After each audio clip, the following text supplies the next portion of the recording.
All right, arts and sciences community, welcome to our first opportunity to highlight some of our arts and science champions. Go ahead and introduce yourselves, please. I'm Kelly Thompson, first year at Seneca, and glad to be here. And I'm Melissa Malahan. It's my fourth year at Seneca, and I love it. Awesome.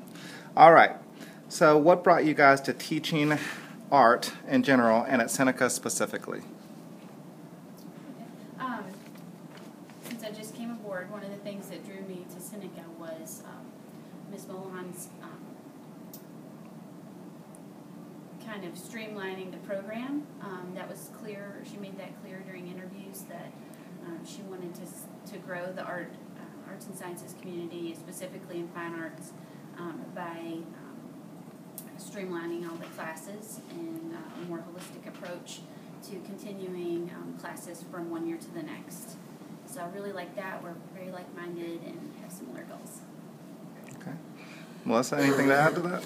Well, I started teaching art just because I've always been an artist and very passionate about it.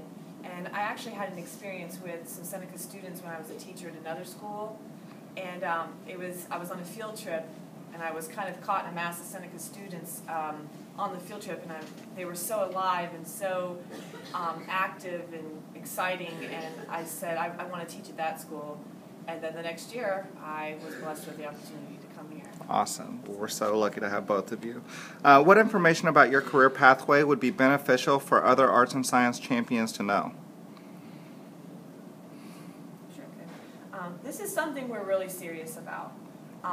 The program has been a little chaotic the last few years, and it's been there's been a lot going on, so we really had to buckle down and streamline and look, and we actually had to take a couple classes away because we had to be honest and say, are we teaching these right? Are we giving the best? Are we giving the most? And we weren't able to due to resources or funding or whatever it was, space. So being honest with our situation, we cut 2 classes and decided to really focus on the basics and master them, and then lead up to the higher level and do things correctly with a strong path. And so some of the notes that we made is obviously we've streamlined our curriculum. We've taken a much more holistic approach to our pathway.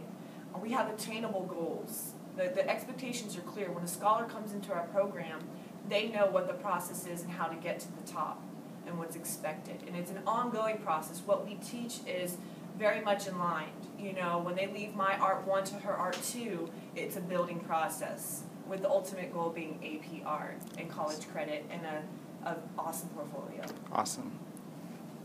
Ms. Hayes, I'm giving an interview right now. I'll be back with you in a second. All right.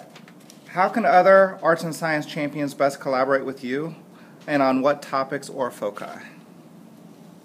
Okay, well, we were talking about some of the opportunities with other classes, and we want to keep an open line of communication with other teachers and programs. So just taking advantage of those opportunities as they arise, and letting other teachers know that we're available and welcome those opportunities. So specifically, Mrs. Malahan is definitely more familiar than I am with what goes on in this building, but in the spring with the ag classes, when they're getting flowers in or growing flowers, then anything that we can help with beautifying the school or opportunities like that, we would welcome that, and anything that that students can be involved with to give them life application opportunities.